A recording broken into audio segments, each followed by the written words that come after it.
Hello my dear all subscribers and page visitor, आप सभी को मेरा नमस्कार। आज मैं स्पेशली अर्थक्वेक्स टिप्स के बारे में कुछ जानकारियाँ दूंगा जो काफ़ी इंपॉर्टेंट है सिविल एंड स्ट्रक्चर इंजीनियर के लिए, ताकि इकोनॉमिकल कंस्ट्रक्शन के साथ साथ वह क्वालिटी और स्ट्रेंथ का भी ध्यान रख सके और कभी भूकंप हो या किसी तरह की कोई धरती में कंपन हो तो बिल्डिंग को कम से कम क्षति पहुँचे और उसकी रक्षा की जाए। तो आपसे रिक्वेस्ट है कि वीडियो को शुरू से अंत तक आप ज़रूर देखें और अपने लाइक्स कमेंट्स ज़रूर शेयर करें।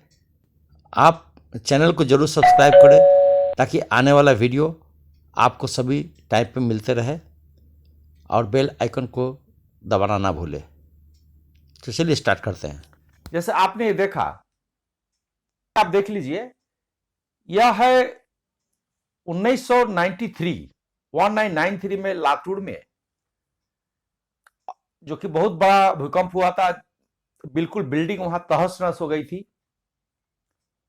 लेकिन ये जो आप देख रहे हैं बिल्डिंग, ये किल्लारी गांव का बिल्डिंग है जो कि इसमें डैमेज नहीं हुई। इसके मुख्य कारण ये थे कि जैसे आप पिक्चर में देख रहे हैं, ये उस समय भूकंप की पिक्चर है। ये picture research unit of some IIT के द्वारा ली गई थी और विजिट कर काफ़ी उन्होंने इस पर रिसर्च किया था कि कौन सा बिल्डिंग गिरा तो क्यों गिरा और कौन सा बिल्डिंग बचा तो कैसे बचा।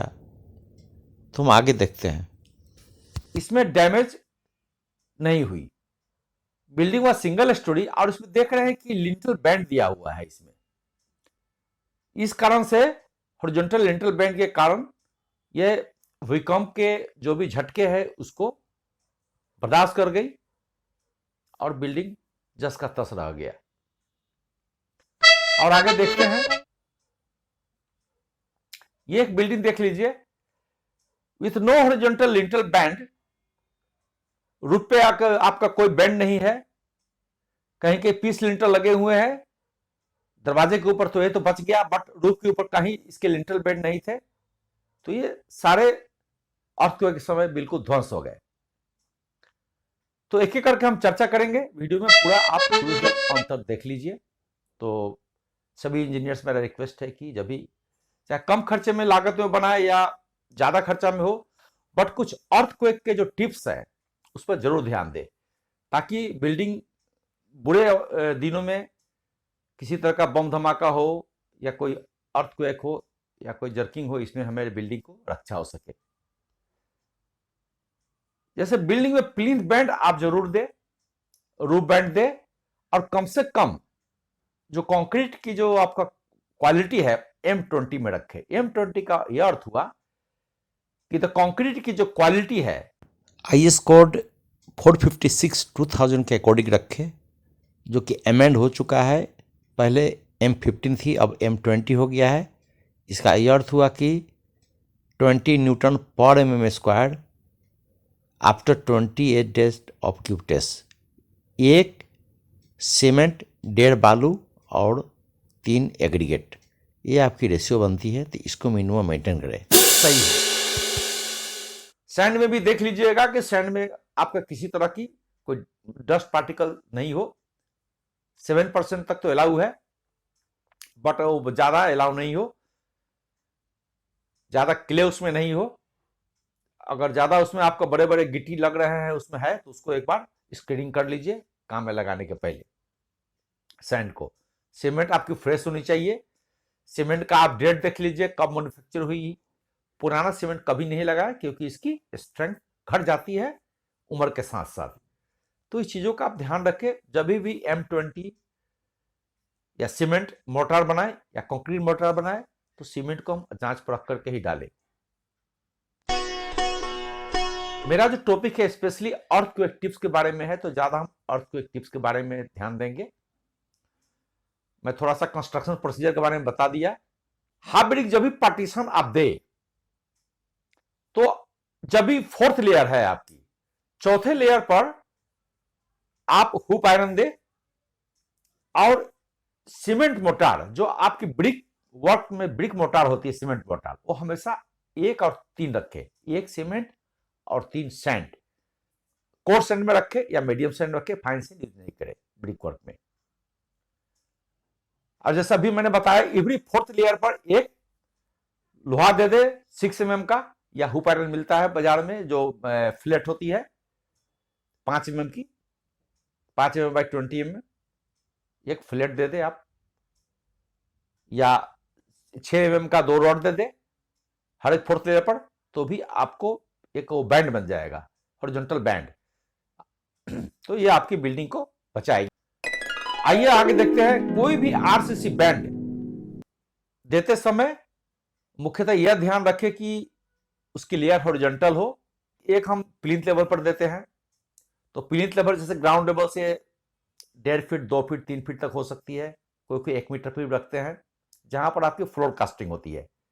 ये होगी प्लिंथ लेवल हो गई। तो प्लिंथ लेवल पर एक बैंड देते हैं।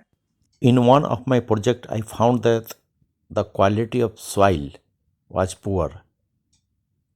Perhaps a lowlands ज़मीन थी जहाँ पर हम एक टेक्निकल बिल्डिंग बना रहे थे। वहाँ पर मैंने सजेस्ट किया कि प्लिंथ बीम के अलावे कि हम ग्राउंड लेवल पर क्यों नहीं दे दे एक बीम। इसको चीफ इंजीनियर ने इसको अप्रूव किया था और कंस्ट्रक्शन हुई। दिला दे, क्योंकि थोड़ा हमें यहाँ कमजोर लग रही है सॉइल। तो एक हमने वहां बैंड दिया ग्राउंड लेवल पर, एक प्लिंथ लेवल पर दिया, और दूसरा बैंड होना चाहिए आरसीसी बैंड एक लिंटर लेवल पर होनी चाहिए। 4 तरह का बैंड होता है, जैसे gable band, roof band, lintel band and plinth band. 4 तरह का बैंड हमें देते हैं आरसीसी बैंड, ताकि बिल्डिंग को, जैसे कोई कार्टून है जब हम ले आते हैं, सामान वामान खरीद के ले आते हैं मार्केट से, या हम पोस्टल में भेजते हैं, कुरियर से भेजते हैं, तो बॉक्स को हम चारों तरफ से अच्छे से सेलो टेप से इसलिए चिपकाते हैं कि कहीं वो पटक दे उसको तो उसकी हानि कम से कम हो, डिस्ट्रॉय नहीं हो। उसी तरह जो बैंड का जो काम है मुख्यतः यही है, जैसे कार्टून में हम चारों तरफ से टेप से बांध देते हैं उसकी रक्षा के लिए, उसी तरह बैंड जो है, अगर बैंड के चारों घर में अगर चारों तरफ हम दे दें, हम ग्राउंड लेवल पर, लिंटर लेवल पर, रूफ लेवल पर, प्लिंथ लेवल पर, तो इससे क्या होगी, ये चारों तरफ से वो बैंड कसने के कारण बिल्डिंग बिल्कुल सुरक्षित रहेगी और बिल्कुल बिल्डिंग टाई अप रहेगी और वो हिलेगी नहीं। हिलेगी भी बिल्डिंग तो बिल्डिंग को कुछ भी नुकसान नहीं होगा। तो ये 4 तरह का बैंड हम आइए एक एक करके देखते हैं। जैसे आप देख लीजिए, तो सबसे टॉप में जो रूफ है, स्लोप रूफ में हमें गैबल बैंड आता है, जैसे रेड निशान देख रहे हैं छत के ऊपर, तो उसको कहते हैं गैबल बैंड। स्पेशली हम देते हैं स्लोप रूफ में गैबल बैंड। आपने देख लिया। The band are provided to hold ये masonry building is a single unit by tying all the walls together and are similar to a close belt. जैसे बेल्ट आप बांधते हैं अपने कमर में, उस तरह के क्लोज बेल्ट प्रोवाइडेड अराउंड, जैसे कार्डबोर्ड बैग्स में जैसे कार्डबोर्ड के चारों तरफ हम बैंड देते हैं, उस तरह करते हैं। तो गैबल बैंड हम देते हैं जैसे आप पिक्चर में देख रहे हैं। This is the gable band. Okay, now roof band, जैसे आप जो स्लैब जो देते हैं that is roof slab. Okay, उसके नीचे जो एक बैंड दिया जाता है, जैसे कि मान लिया कि जो वाल हम ईटा के वाल गए ऊपर तक ले गए, जहां पर स्लैब कास्टिंग होती है रूफ की, तो रूफ और जो ब्रिक वर्क है, वाल है, उसके बीच में जो हम एक देते हैं उसको कहते हैं रूफ बैंड। आजकल क्या करते हैं कि जो आरसीसी कास्टिंग है, स्लैब और रूफ बैंड एक साथ दे देते हैं। और देखिए रूफ बैंड के अलावे ये लिंटल बैंड हो गई। लिंटल बैंड वो हो गई जो कि लिंटल लेवल पर दिया जाता है। जनरली आप देखते होंगे कि लिंटल बैंड अगर रूम की जो भी दरवाजे हैं, दरवाजे का हाइट 2.1 मीटर स्टैंडर्ड है, उसके अराउंड चारों तरफ देते हैं और उसके नीचे ही हम खिड़की उतारते हैं उसके नीचे। तो ये एक लिंटल बैंड हो गई। अगला देखेंगे प्लिंथ बैंड। जैसे मैंने बताया एक प्लिंथ लेवल पर दिया जाता है, इसको ऑलरेडी डिस्कस कर चुके हैं। तो इसकी रोल क्या होती है, what are the role of horizontal bands. Horizontal band का रोल ये मुख्यतः ये रोल है कि बिल्डिंग को जब भी अर्थक्वेक आएगी तो बिल्डिंग को आपको ट्विस्ट होने से बचाएगी। बिल्डिंग अगर अर्थक्वेक फोर्सेस के कारण बिल्डिंग किसी तरह से हिलती भी है, सैकिंग भी होती है, बिल्डिंग में सैक भी करती है, तो बिल्डिंग फिर अपने जगह पे आ जाएगी और बिल्डिंग को कम से कम क्षति होगा, दीवार उवाल नहीं फटेंगे और आदमी जिसमें रह रहे हैं वो सेफ रहेंगे। भी आप इकोनॉमिकल वे से अगर सोचें प्लिंथ बेंड के बारे में तो पीस लिंटल जैसे इसमें दिया हुआ है, आप देख रहे हैं ये घर है, ब्रिक से लोड बेरिंग वाल है, उसके ऊपर पीस लिंटल दिया हुआ है। तो पीस लिंटल से ज्यादा बेटर है कि आप अगर मान लिया कि ये लोड बेरिंग वाल है, आप कोस्ट बियर नहीं कर सकते हैं थ्रू आउट, तो कम से कम जहां ओपनिंग है वहां पर आप 8 इंची कम से कम उसके थिकनेस का और जो आपका 10 इंची 250 mm का जो वाल है वहां पर आप लिंटल दे, प्रॉपर लिंटल दे, और जो भी आपकी रेइनफोर्समेंट है 4 रेइनफोर्स कम से कम रखे, 4 रेइनफोर्समेंट नीचे 12 mm का रखें, ऊपर आप 10 mm का रखें और स्ट्रप्स 200 mm सेंटर पर रखें, 6 mm स्ट्रप्स लगा सकते हैं, 6 से 8 mm। और बाकी जो खिड़की के छोड़कर जो बाकी पोर्शंस है आप थ्रू आउट लिंटल डालें और बीच में आप जो कि मान लिया कि चूंकि वहां पर इकोनॉमिकल पॉइंट ऑफ व्यू से हम देख रहे हैं तो जो रिंग की साइज है, जो स्ट्रिप्स की साइज है वो थोड़ा दूर कर दे, 1 फीट पर कर दे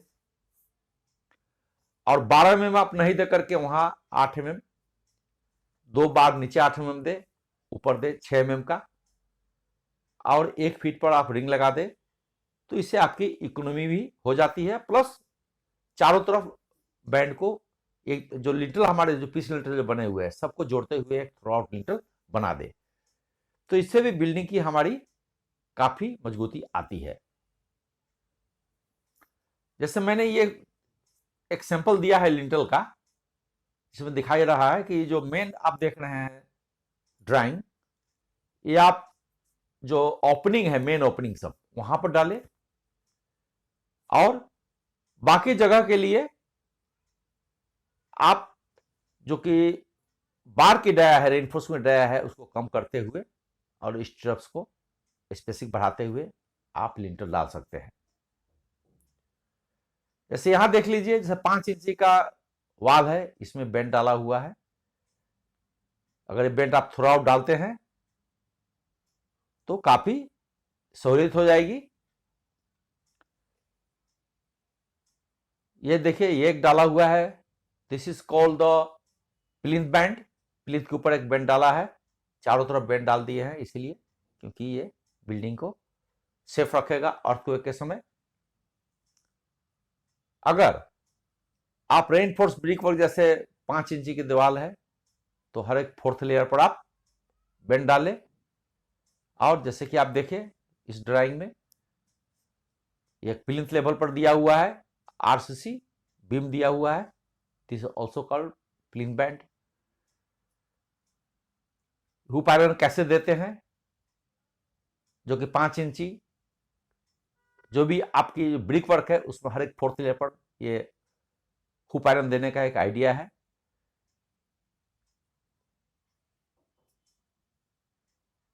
या प्लिंथ बेड देख लीजिए, ये आपकी जो प्लिंथ पर डालते समय प्लिंथ के नीचे जो है अच्छे से आप मिट्टी का फिलिंग करें। जब भी आप कंक्रीटिंग करें तो कंक्रीट को अच्छे से मिक्स करें, सीमेंट, सैंड एंड एग्रीगेट को, प्लस उसमें कुछ एडमिक्सचर भी डालें, उसमें फ्लाई डाल सकते हैं और वाटर प्रूफिंग कंपाउंड आते हैं मार्केट में, ये डाल दीजिए। और भी कई तरह के मार्केट में आपको मिल जाएंगे जो डाल करके आप अगर बनाएंगे इसको तो कंक्रीट की स्ट्रेंथ भी बढ़ेगी, प्लस वर्केबिलिटी बढ़ेगी और काफ़ी होमोजेनियस मटेरियल आपको मिलेगा, जो काम करने में काफ़ी सुविधा होगी। जब भी सेंट यूज करें, अच्छा सेंट यूज करें। जब भी एग्रीगेट यूज करें, आप अच्छे से देख लें कि ग्रेडिंग अच्छे हैं कि नहीं, क्योंकि जब भी ग्रेडिंग अच्छे होंगे तो आपकी वाइड्स भी कम होगी, प्लस बहुत अच्छा बॉन्ड बनाएगा सीमेंट, सैंड और एग्रीगेट में। लोहे देख ले, लोकल लोहा इस्तेमाल नहीं करें, टाटा स्टील सेल का ले आए, थोड़ा सा कॉस्टली पड़ेगा हल्का, लेकिन आप जो बिल्डिंग बनाते हैं, वन टाइम बनाते हैं, काफ़ी इसमें पूंजी लगती है लाइफ लॉन्ग की, तो लोहा देते समय आप विशेष ध्यान रखें। मुझे पूरी उम्मीद है कि वीडियो आपको जरूर पसंद आया होगा। आप मेरे दूसरी वीडियो को भी देखें, काफ़ी यूज़फुल है। चैनल को सब्सक्राइब करें, लाइक करें, यही मेरे लिए सपोर्ट है। Till then, take care.